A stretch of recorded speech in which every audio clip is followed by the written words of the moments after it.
Mel 2204, your pageant vlogger host. Subscribe. Magandang araw Pilipinas and good day pageant lovers! Out of all the candidates of Miss Universe Philippines 2024, wagi na naman si Miss Iloilo City, Alexi May Brooks. Alexi Brooks is the winner of Aret Tagaytay Special Award. She will become the ambassador for the most luxurious resort in Tagaytay.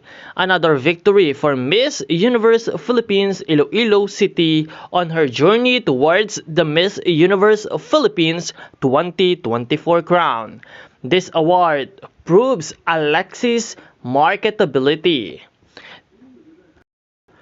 Once again, congratulations to our very own Miss Iloilo City, Alexi Brooks, as our Miss Aret Tagaytay Special Awardee. We are so proud of you. And of course, please continue to support our very own Alexi Brooks on her journey dito sa Miss Universe Philippines 2024 competition. Also, support this channel at huwag kalimutan na mag-subscribe para lagi po tayong updated sa lahat ng mga kaganapan. Maraming salamat sa iyong panonood at panakatilihin na nakatutok sa channel na ito. Support your favorite candidates and leave a comment.